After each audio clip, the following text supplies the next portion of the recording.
நேற்று 2 படம் பார்த்தேன். நேற்று காலையில் ஃபஸ்ட்டு ஒரு படம் பார்த்தேன். அந்த படம் எதேர்ச்சியாக நான் எப்போவுமே காலையில் ஒரு 8 மணி 9 மணிக்கு எப்போவுமே காலையில் எழுந்திரிச்ச உடனே ஒரு படம் பார்ப்பேன். அது அப்படி எதேர்ச்சியாக நான் வந்து சும்மா ஓடிடி பிளாட்ஃபார்மில் போய் நமக்கு என்ன தோணுதோ, எந்த ஸ்டில்லு பார்க்கணுன்னு தோணுதோ, எந்த படம் பார்க்கணுன்னு தோணுதோ அந்த படத்தை அப்படியே ஓட்டி ஒரு 10 நிமிஷம் பார்ப்போம். அந்த படம் நம்மளை உள்ளே இழுத்துச்சுன்னா அந்த படத்துக்குள்ளே ட்ராவல் ஆகும் அப்படின்ட்டு என்னோடய டெய்லி வழக்கமாக வச்சுப்பேன் நான். அப்படி நேற்று பார்த்த படம் வந்து ஒரு செவ்விந்தியர்கள் பற்றியான ஒரு படம் பார்த்தேன். பரி மை ஹார்ட் உடன் நீ அப்படின்னு சொல்லிட்டு ஒரு படம். அந்த படம் பார்த்து முடிச்சுட்டு ஒரு ஒரு பெரிய ஒரு மாதிரி படம் முடிஞ்ச உடனே அந்த படம் கொடுத்த தாக்கம் வந்து ரொம்ப டிஸ்டர்ப் பண்ணிச்சு. நான் உடனே ஆஃபீஸுக்கு போய் என்னோடய அசிஸ்டன்ட் டைரக்டர்கிட்ட அந்த படத்தை பார்க்க சொல்லி அதை பற்றி டிஸ்கஸ் பண்ணிகிட்டு இருந்தோம். இந்த படம் பார்த்து முடிச்சதுக்கப்புறம் அதை பற்றி ஒரு டிஸ்கஷன்லாம் போனதுக்கப்புறம் நைட்டு ஒரு 11 o'clock வந்து அம்பேத்கரை வந்து இந்த படத்தை அனுப்பி விட்டார். இதை பார்த்துட்டு காலைல வா ஈவினிங் ஃபங்க்ஷனுக்கு வந்துருங்க அப்படின்னு சொல்லி. இப்போ இந்த படம் பார்த்தோம். எல்லாம் என் அசிஸ்டன்ஸோடு சேர்ந்து அந்த படம் பார்த்தேன். ஏதோ தெரியல சம்மந்தம் இல்லாமல் இந்த 2 படத்துக்குமான ஒரு பயங்கரமான ஒரு கனெக்ஷன் இருந்துச்சு. பயங்கரமான ஒரு தாக்கம் இருந்துச்சு. கிட்டத்தட்ட நானும் என் அசிஸ்டண்ட்டும் பயங்கரமான ஒரு டிஸ்கஷனுக்குள்ளே போனோம். ஒரு 6-7 மணிக்கு தான் காலைல படுக்க போனோம். இந்த 6 மணியுமே இந்த 6 மணி வரைக்கும் இந்த உரையாடல் என்ன உரையாடல் இருந்துச்சுன்னா, 2 படங்களுமே வந்து மிகப்பெரிய தாக்கத்தை ஏற்படுத்தியிருக்கு. 2 படங்களும் வெவ்வேறு வடிவமான போராட்ட வடிவங்களை முன்வைக்கிற படங்கள். இப்போ வந்து எனக்கு என்ன தோணுச்சு அப்படின்னா, மயிலாடு பார்த்துட்டு என்னென்னா இந்த மயிலாடு படத்துக்குள்ளே நிறைய விஷயங்கள் இருக்குது. நான் வந்து இந்த படத்தோட தாக்கத்துலேருந்து பேசுறதுனால சொல்கிறேன். இது சரியா இது தப்பா, இந்த முடிவு, இந்த வடிவம், எளிய மக்களோட கடைசி ஆயுதம், எளிய மக்களோட கடைசி முடிவு, இதை இப்படி முன்மொழியலாமா, இதை வைக்கலாமா அப்படின்னு சொல்லி ஒரு காரசாரமான விவாதத்துக்கு நாங்கள் தள்ளப்பட்டோம். எனக்கு என்ன அப்படின்னா, என்கிட்ட நான் என்ன பதில் சொல்ல போகிறேன்னு சொல்லிட்டு என்னோடய உதவி இயக்குநர்கள் வந்து ரொம்ப காரசாரமான விவாதத்துக்கு அழைச்சிட்டு போனேன். என்னைய ஒரு 6 மணி வரைக்கும் ஒரு பயங்கர டிஸ்கஷன். ஏன்னா நிறைய பேர்த்துக்கு இந்த முடிவு சரியா அப்படிங்கிற ஒரு பெரிய குழப்பம் இருந்துச்சு இந்த படத்தோட முடிவில். பட் நான் என்ன பண்ணேன்னா, இந்த 2 படத்தையும் மண்டல ஓட்டி பார்த்துக்கும்போது ஒரு மிகப்பெரிய தத்துவமாக நிலைநிறுத்தப்படக்கூடிய, ரொம்ப நிலையானதுன்னு சொல்லப்படக்கூடிய ஒன்று நம்மளை வந்து அடக்கி ஆண்டுக்கிட்டு இருக்கும்போது, அது வந்து ஒரு வடிவமாக இருந்துச்சுன்னா அதை எடுத்து அது ஒரு பில்டிங்காக இருந்துச்சுன்னா அதை உடைக்கலாம். அது ஒரு கேட்டாக இருந்தால் உடச்சிட்டு திறக்கலாம். அது காற்று மாதிரி பரவிக்கிட்டு இருக்கும்போது, அது ஒரு இருளாக இருக்கும்போது அதை எப்படி வென்றெடுக்கிறது, அதை எப்படி திருத்துவது, அதை எப்படி மாற்றுவது, அதை எப்படி ஜெயிப்பது அப்படிங்கிறது ஒரு பெரிய குழப்பம் இருக்குது. எல்லாத்தையுமே நான் தான் கொடுக்கணுமா, எல்லாத்தையுமே நான் தான் இழக்கணுமா அப்படிங்கிற ஒரு கேள்வியை என் அசிஸ்டன்ட் முன் வச்சாங்க. நம்ம ஏன் எல்லாத்தையும் இழக்கணும், அப்படி ஒரு முடிவு இந்த படம் வைக்கிதா அப்படின்னு கேள்வி கேட்டாங்க. அப்போ நான் சொன்னேன், ஒரு இருள் உன்னை சூழும் போது நீ ஒரு பெரிய வெளிச்சத்தை பார்க்க வேண்டிய கட்டாயத்துக்கு உள்ளாக்கப்படுற. இந்த பாயிண்ட் ஆஃப் இந்த படத்தை நீ புரிஞ்சுக்க ட்ரை பண்ணு அப்படின்னு சொல்லி கிட்டத்தட்ட எனக்கு வந்து ஒரு பெரிய வெளிச்சமாக தான் மயிலாடு படம் இருந்துச்சு. ஏன் அப்படின்னா, இந்த படத்துக்குள்ளே என்ன தான் நடக்கும், இந்த படம் இந்த முடிவு எப்படி தான் போகுது நான் யோசிச்சு பார்த்துக்கிட்டே இருக்கும்போது இந்த படத்தோட முடிவு நீ ரொம்பவே தர்க்கத்துக்கு உள்ளாக்கிச்சு. அதை நான் ஏற்றுக்கணுமா ஏற்றுக்கக்கூடாதா அப்படின்னு சொல்லி ஃபஸ்ட்டு நான் ஏற்றுக்கல. அப்போ நான் கொஞ்சம் நேரம் யோசிச்சுக்கிட்டே இருக்கேன்.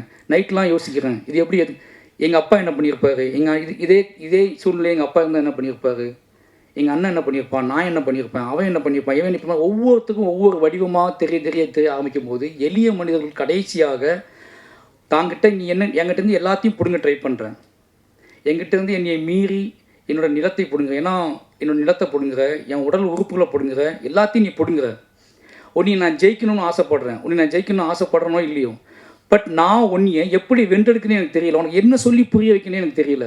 கடைசியாக நான் உனக்கு நீ என் இதயத்தை பிடிங்கிட்டு போகிற, அந்த இதயத்தின் வழி நான் உனக்கு ஒரு அறத்தை கொடுக்க ட்ரை பண்ணுறேன் அப்படிங்கிறது இந்த படம் சொல்லி முடிக்கும்போது, கிட்டத்தட்ட நான் அந்த படத்தை முடியும் போது நான் என்னோட உதவி இயக்குனர்கிட்ட சொன்ன விஷயம் இது ஒன்று தான். நான் என்ன சொன்னேன் அப்படின்னா, இந்த படத்தை நீ வந்து உனக்கு ஒரு எக்ஸ்போசர் இருக்குது, உனக்கு ஒரு அறிவு இருக்குது, அந்த அறிவில் இந்த படத்தை பார்க்காத. ஒவ்வொரு தத்துவத்தின் அடிப்படையிலையும் ஒவ்வொரு வாழ்வினோட தன்னோட எந்த கிளையை பிடிச்சிக்கிட்டு எந்த புள்ளியை பிடிச்சிக்கிட்டு ஒருத்த வாழ ஆரம்பிக்கிறானோ அந்த புள்ளி அவனுக்கு ஒன்று கற்றுக் கொடுத்துருக்கும். இந்த படத்தில் இருக்கக்கூடிய அந்த கேரக்டர், சசிகுமார் சாரோட கேரக்டர் தொடக்க காலத்திலேருந்து அது காட்டப்பட்ட நேரத்திலேருந்து அது ஒரு புள்ளியை கைப்பற்றிக்கிட்டு ஒரு பூனையை காப்பாற்றினவன், ஒரு எலியை காப்பாற்றினவன், ஒரு எறும்பை காப்பாற்றினவன், ஒரு மனுஷனை விட்டுட்டு போவானா, ஒரு மனுஷனை விட்டு அவன் எப்பேற்பட்ட அயோக்கியனாக இருந்தாலும், அவன் எப்பேற்பட்ட கொடுங்கோலனாக இருந்தாலும் அவனை விட்டுட்டு போவானா அப்படிங்கிற ஒரு கேள்வியை முன்வைக்கும்போது எனக்கு பயங்கரமான ஷாக்காக இருந்துச்சு. நம்ம என்ன நினைக்கிறோம் அப்படின்னா, நம்மளோட அறிவை பயன்படுத்தி, நமக்குள்ள எக்ஸ்போஸரை பயன்படுத்தி, நம்ம காட்டப்படுற ஆர்ட் ஃபார்முக்குள்ளே நம்மளோட கேள்வி கேட்டுகிட்டே இருக்கும். ஆனால் ஆர்ட் ஃபார்ம் அப்படிங்கிறது நம்மளோட எக்ஸ்போஸரை வச்சு மட்டும் பார்க்கக்கூடியது கிடையாது. அங்கே காட்டக்கூடிய மனிதர்கள் அவர்கள் அதை எப்படி வென்றெடுத்தார்கள், அதை அந்த அந்த மனிதர்கள் அந்த அந்த உயரிய உன்னதத்தை எப்படி அடைந்தார்கள், தங்களை எப்படி மீட்டெடுத்தார்கள் அப்படிங்கிறத காட்டக்கூடியது தான் ஆர்ட் ஃபார்ம். அந்த ஒரு முக்கியமான ஆர்ட் ஃபார்ம் வேலையை வந்து இந்த படம் வந்து மயிலாடு செஞ்சுருக்கு. முழு இரவையும் கைப்பற்றின படம் தான் மயிலாடு. என்னோடய முழு இரவையுமே யோசிக்க வச்ச ஒரு படம் தான் மயிலாடு. நிச்சயமாக வந்து சசிகுமார் சாருக்கு ரொம்ப நன்றி சொல்லணும். ஏன்னா சசிகுமார் சாரோட தொடக்க காலத்தில் நமக்கு தெரியும். தொடக்க காலத்தில் நான் வந்து சசிகுமார் சாரில் பயப்படுவேன், இப்போ என்ன கதை கொண்டு வர போகிறது தெரியல அப்படின்னு சொல்லிட்டு. ஆனால் ஒரு கட்டத்துக்கு அப்புறம் அவர் கொண்டு வந்த கதைகள் எல்லாருமே வந்து கிட்டத்தட்ட யாரும் பண்ணாத எந்த பெரிய ஹீரோவும் இவ்வளோ மார்க்கெட் இருக்கக்கூடிய ஹீரோக்கள் பண்ணால் பயப்படுற கதாநாயகர்கள் கூட கொண்டு வந்தார். நந்தனோட உச்சம், அயோத்தி உச்சம், இப்போ வந்து மயிலாடுதுறை உச்சம், டூரிஸ்ட் ஃபேமிலி அதே மாதிரி தான். கிட்டத்தட்ட சசிகுமார் சார் நமக்கு என் ஹஸ்பண்ட் சொல்லும் போதே கதை யோசிக்கும் போது சசிகுமார் சார் இருக்கார், நம்பி யோசிங்கன்னு சொல்கிற அளவுக்கு வந்து ஒரு முக்கியமான ஒரு வேலையை செஞ்சிட்ருக்காரு. அதுக்கப்புறம் ஆர்டிஸ்ட் அவங்க சைத்ரா கோயில்பட்டி பொண்ணு மாதிரியே இருந்தீங்க. அப்படியே கோயில்பட்டி பொண்ணை நடிக்க வச்ச மாதிரி ஒரு ஃபீல் இருந்துச்சு. ரொம்ப சந்தோஷமாக இருந்துச்சு. ஏன்னா நீங்கள் நிச்சயமாக அவங்க சொன்ன மாதிரி குரூப் சொன்ன மாதிரி உங்களை தவற விட மாட்டாங்கன்னு நம்புகிறேன். ஓகேங்களா? அப்போ சாண்டோல்டன் இந்த பாட்டு படம் பார்க்கறதுக்கு முன்னாடியே எங்கள் வீட்டில் கேட்டே வைப்பாங்க. அந்த ஒரு பீட் மட்டும் நெஞ்சில் விழுந்துருக்குல அது கேட்டே வைப்பாங்க. சாண்டோடன் எனக்கு ரொம்ப நெருக்கமாக எனக்கு பிடிக்கும். என்ன அப்படின்னா சாண்டோடன் எப்போவுமே வந்து சின்ன வயசில் நம்ம அம்மன் கோயிலில் உட்காந்து தென்னையில் உட்காந்து அந்த ஒரு தரையை தட்டி பாட்டு பாடியிருப்போம். நம்ம கூட அண்ணனோ தம்பியோ பாட்டு பாடி நம்ம ஞாபகத்தில் இருந்துகிட்டே இருப்பாங்க. அப்படி நம்ம கூட ரொம்ப நெருக்கமாக இருந்து பாட்டு பாடிட்டு இருக்க ஒரு ஆள் மாதிரியே சாண்டோடன் தோணுவார். அவருக்கு ஒரு சந்தோஷமான மகிழ்ச்சியான நன்றியை தெரிவிச்சுக்கிறேன். அதுக்கப்புறம் அம்பேத்தனை வந்து என்ன சொல்கிறது, அவர் ரொம்ப உண்மையாகவே சினிமாவை ரொம்ப பேஷனாக பார்க்க, அவர் சொல்கிற கதை, அவர் சூஸ் பண்ண கதை எனக்கு ஆச்சரியமாக இருக்கும். ஏன்னா கமர்ஷியலாக எல்லாரும் பேசிகிட்டு இருக்கும்போது தம்பி அவர் மற்ற படங்களை பற்றியான ரிவ்யூ சொல்லும்போது கமர்ஷியலாக பேசுவார். தன்னோட படத்தை பற்றி பேசும்போது மட்டும் நல்ல கதை தம்பி அப்படிம்பார். மற்ற படம் வந்து சார் என்ன படம் எப்படிருக்கு அப்படின்னு கேட்டால் அது ஒன்றும் ஒப்பேராது போல இருக்க அப்படிம்பார். ஒன்றும் இல்லை தம்பி, சுவாரஸ்யமாகவே இல்லை, ரொம்ப லேகாக இருக்குது அப்படி இப்படிம்பார். சரி உங்கள் படம் எப்படின்னு கேட்டால் படம் ரிலீஸ் ஆக மட்டும் கேட்போம், எப்படி வந்திருக்கு படம் அப்படின்னா தம்பி எப்படி வந்திருக்கு ஒரு நல்ல கதை தம்பி அப்படிம்பார். அந்த ஒரு பெரிய அவர் வந்து சூஸ் பண்ணுற கதைகள் இருக்குல்ல, அது வந்து நிச்சயமாகவே அவருக்கு வந்து ஏதோ ஒரு பாயிண்ட் அந்த கதைக்குள்ளே இருக்கணும். அது இல்லை அப்படின்னா அந்த கதையை சூஸ் பண்ணி அவர் ரிலீஸ் பண்ண எல்லா படத்துலையுமே அப்படி ஒரு விஷயம் இருந்திருக்கு அப்படிங்கிறத நீங்கள் பார்த்தாலே தெரியும். ரொம்ப நன்றிண்ணே இந்த மாதிரி ஒரு படத்தை நீங்கள் திருப்பி பண்ணதுக்கு. அப்புறம் ராஜ்மோகனுக்கு மறுபடியும் நன்றி சொல்லிக்கிறேன். ஏன்னா அப்படின்னா திருப்பி தன்னோட போராட்ட வடிவத்தை எதன் மூலமாவது தான் ஒரு ரிப்போர்ட்டராக இருக்கும்போது, எழுத்தாளனாக இருக்கும்போது சந்தித்த அத்தனை மனிதர்களையும் எப்படியாவது தன்னோட திரையில் காட்டிடணும்னு ஒருத்தர் துடிக்கிறது இருக்குல்ல, அது வந்து ஒரு முக்கியமான விஷயம். எப்படி பார்த்தா நான் இப்போ யோசிச்சு பார்க்கும்போது எனக்கு வந்து என்னோடய கதை நான் எழுதும்போது எனக்கு எல்லா மனுஷங்களும் நான் பார்த்த மனுஷங்களும் ஞாபகம் வந்துகிட்டே இருப்பாங்க. அதில் நானும் இருப்பேன், அதனால எனக்கு அது ஈஸியாகிடும். ஆனால் அவர் நடைப்பயணம் போகும்போது, பாதசாரியாக போகும்போது, ரிப்போர்ட்டராக போகும்போது, கொலை விசாரிக்க போகும்போது, ஒரு நடிகைகிட்ட பேட்டி எடுக்க போகும்போது நீ பார்த்த எல்லா மனிதர்களையுமே தன் கதைகளை கொண்டு வந்து அவர்கள் அறியாமல் விட்டது, அவர்கள் ஏமாற்றப்பட்ட கதையை அவர்களுக்கே தெரியாமல் அவர்கள் ஏமாற்றப்பட்ட கதையை ஒரு திரைக்கதை வடிவமாக்கி அதை எப்படியாவது முரண்டு பிடிச்சி அதை கொண்டு போய் சேர்த்துடணும்னு அவர் தொடர்ந்து வேலை செஞ்சுட்டு இருக்கிறது ஒரு முக்கியமான வேலை. அந்த வேலைக்காக ராஜ்மோகன் எவ்வளோ பாராட்டணும்னு தகும். ஏன்னா அவருக்கு நல்லாவே தெரியும் இதை எப்படி டோட்டலாக மாற்ற முடியும் தெரியும். ஆனாலும் தொடர்ந்து அந்த வேலையை செஞ்சுக்கிட்டே இருக்கார். இதை வேற ஒன்றா பண்ணலாமா, இந்த கதையை நம்ம திருப்பி ஏன் எளிய மனிதர்களை, ஏன்னா இங்கே வந்து எளிய மனிதர்களை கதையாக்கும் போது அந்த வடிவம் அந்த கிராஃப்ட் வந்து சின்னதாகிடுது. அதுவே பாதியத்துக்கு ஒரு பயத்தை கொடுத்துருது. ஏன்னா எல்லாருமே சின்னதாக தெரியுவாங்க, அது நம்மளோட கிராஃப்டே சின்னதாக மாதிரி நமக்கு சந்தேகம் கொடுத்துரும். ஆனால் அதுக்குள்ளே அந்த கிராஃப்ட்டுக்குள்ளே அந்த சின்ன எளிய மனிதர்களை உள்ளே வச்சுக்கிட்டு தன்னோட பகடியின் மூலமாக தாங்கிட்ட இருக்கக்கூடிய ஒரு பார்வையின் மூலமாக ஒரு நீங்கள் அறியாத ஒரு உண்மையை உங்களுக்கு கடத்தி அது ஒரு மிகப்பெரிய உங்களை வெக்கி தலைகுனியை வச்சு இப்படிமா மனுஷங்க இருக்காங்க அப்படின்னு சொல்லி உங்களை அந்த படத்தை உள்வாங்க வச்சு ஜெயிக்கிற ஒரு வேலையை வந்து ராஜ்மோகனை பண்ணிகிட்டே இருக்காரு. அதனால் ராஜ்மோகனுக்கு எப்போவுமே வந்து தமிழ் சினிமா ஒரு நன்றிக்கடன் பட்டிருக்கு. ஏன்னா இப்படியாப்பட்ட மனிதர்கள், இப்படியாப்பட்ட இயக்குநர்கள் இருக்கணும் அப்படிங்கிறது எனக்கே நிறைய விஷயங்கள் தெரிய ஆரம்பிக்குது. அதனால் ராஜ்மோகனுக்கு எவ்வளோ நன்றி சொன்னாலும் பத்தாது. மற்ற டீமுக்குமே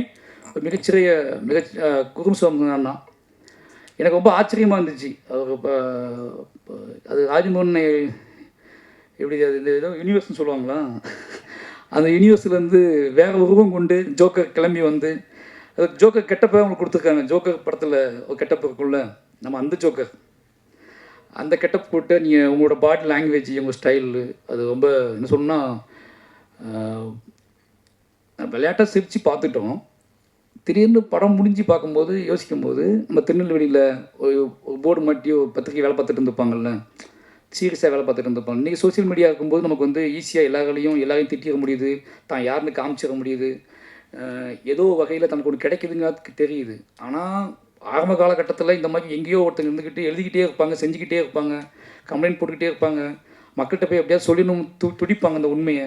அப்படியாப்பட்ட மனிதர்களை நீங்கள் ஞாபகப்படுத்திட்டே இருக்கீங்க அப்படின்ட்டு இருக்கு. அந்த கேரக்டர்ஸும் சரி, ஜோக்கரும் சரி, அப்படியாப்பட்ட மனிதர்களை நமக்கு ஞாபகப்படுத்திட்டே இருக்குல்ல, அதுவும் பயங்கரமான எமோஷனலான ஒரு வேலை. இந்த கேரக்டர் அந்த திருப்பி எனக்கு ஞாபகப்படுத்துச்சு. நான் லா காலேஜ் படிக்கும்போது லா காலேஜ் வாசலில் நின்று ஒத்திலே நின்று போராட்டம் பண்ணிகிட்டு இருப்பார், தனியாக நின்று போராடுவார், எழுதி போட்டு போவார். அவர் முகத்தை எனக்கு திருப்பி ஞாபகப்படுத்துச்சு. அதுக்காக உங்களுக்கு ஏன்னா நீங்கள் கொண்டு வர கேரக்டர் வந்து என்ன அப்படின்னா, அதுக்குள்ளே பகடி இருக்குல்ல, அந்த பகடிக்குள்ளேயே உங்களோட உடல் மொழி, கைவிடப்பட்ட ஒரு மனுஷன். எனக்கு அப்போ தான் தோணுச்சு, உங்களுக்கு ஹஸ்பண்ட் இல்லை, உங்களுக்கு குழந்தை இல்லையா? இந்த படத்தில் வந்து உங்கள் குழந்தை இல்லை, உங்கள் ஒய்ஃபை காட்டலை, உங்கள் வீட்டை காட்டலை. அப்படிங்கும்போது இது வந்து ஒரு மெட்டஃபராக எனக்கு பயங்கரமாக டிஸ்டர்ப் பண்ணுச்சு. இவர் எங்கே சாப்பிடுவார், எங்கே தூங்குவார், இவர் யாருக்கு முத்தம் கொடுப்பார், இவர் யார் மடியில் போய் படுத்துக்குவார், இவ்வளோ அடியை வாங்கியிருக்காருல, இவருக்கு யார் ஒத்தலம் கொடுத்துருப்பாங்க, இவ்வளோ விஷயங்கள் வந்துட்டு போயிட்டே இருந்துச்சு. அப்படியாப்பட்ட மனிதர்கள் இருக்காங்க அப்படிங்கிறது வந்து ஒரு பெரிய மன உளைச்சலையும் என்ன சொல்கிறது, அவங்களை ரெகனைஸ் பண்ணி அவங்களை பாராட்டக்கூடிய ஒரு படமாகவும் இந்த படம் இருந்துச்சு அப்படிங்கிற ஒரு பெரிய சந்தோஷம். நிச்சயமாகவே மயிலாடு வந்து இன்றைக்கி நீங்கள் பார்க்குற சினிமாக்கள் நீங்கள் ஏன்னா நம்ம வந்து பயங்கர நிறைய முன் தீர்மானத்தோட ஜட்ஜ்மெண்டலோட நம்ம வந்து நிறைய சினிமாக்களை அணுகிறோம். ஒரு சின்ன டைம் கூட கொடுக்கறது இல்லை. நம்ம சின்ன விஷயங்கள் கூட நம்ம வந்து என்ன பண்ணுறோன்னா, அவங்கவுங்க மொழியில் அவங்கவுங்க கதையை சொல்கிறதுக்கு நம்ம விருப்பப்படுறது இல்லை. நீங்கள் உங்களுக்கு பிடித்தமான மொழியில் கதை சொல்லணும்னு நீங்கள் கேட்குறீங்க. அப்படிங்கிற இடத்துக்கு சினிமா கொண்டு தள்ளி நிப்பாட்டிருக்காங்க. இங்கே யாரெல்லாம் சினிமாக்குள்ளே யார் வேணாலும், எப்படி மீடியாக்குள்ளே நீ யார் வேணாலும் வந்து என்னென்ன மொழியில் வேணாலும் எப்படியாப்பட்ட உடல் மொழியோடும் ஒரு வீடியோ பேசி போட முடியுமோ அதே மாதிரி தான் சினிமாவும் நீங்கள் ஆகியிருக்கு. சினிமாக்குள்ளே நிறைய மனிதர்கள் உள்ளே வந்து தனக்கு தெரிந்த மொழியில் தனக்கு தெரிஞ்ச வாழ்க்கையை ரொம்ப ஆணித்தரமாகவும் தனக்கு கிடைச்ச சொற்ப விஷயங்களை வச்சுக்கிட்டு ரொம்ப முக்கியமான விஷயத்தை கடத்திட்டு போயிடுறாங்க. அப்படி ஒரு ரொம்ப காம்பேக்டாக ரொம்ப நல்ல நீட்டாக ஒரு கமர்ஷியல் பேக்கேஜோடு மட்டும் இல்லாமல், கமர்ஷியல் மீன்ஸ் நான் சொல்கிறது என்ன அப்படின்னா, நீங்கள் சினிமா பார்க்க வரீங்க, எங்கள்கிட்ட சினிமா இந்த கதைக்கு முன்னாடி இந்த கதை இன்னும் 2.5 மணி நேரம் தாக்கு பிடிக்குமா அப்படிங்கிற கேள்வியோடு தான் உட்காருங்க. அதுக்கப்புறம் தான் கதைக்கு முக்கியத்துவம் கொடுக்குறாங்க. அதையும் மைண்டில் வச்சு ராஜ்மோகனா தன்னோட பக்கெல்லாம் சேர்த்து ஒரு அழுத்தமான ரொம்ப மனதை நெகிழக்கூடிய வாழ்வின் மீது பெரிய நம்பிக்கை வரக்கூடிய பெரிய தத்துவங்களை ஜெயிக்க முடியுமா, பெரிய அதிகாரங்களை ஜெயிக்க முடியுமா, அதெல்லாம் காற்றுல பரவிட்டாங்க, இனிமேல் அவங்கள ஜெயிக்கவே முடியாது அப்படிங்கிறத தாங்கிட்டு இருக்க எளிய தத்துவத்தை வச்சு அடித்து காலி பண்ணியிருக்காரு. அது ரொம்ப முக்கியமான விஷயமா அந்த படத்தில் பார்க்குறேன். ஏன்னா வேறு வழியே இல்லை, இவங்களுக்கு எப்படி ஜெயிக்கிறதுனே தெரியல. ஜெயிக்கவே முடியாதுன்னு நினச்சிட்டு இருக்க மனிதர்களை தாங்கிட்டு இருக்கிற ஒன்று அறம், அந்த அறத்தை வெற்றி ஜெயிக்க முயற்சி பண்ணியிருக்காரு, ஜெயிச்சிட்டார். அவருக்கு மொத்த டீமுக்கும் என்னோட நன்றியும் வாழ்த்துக்களும்.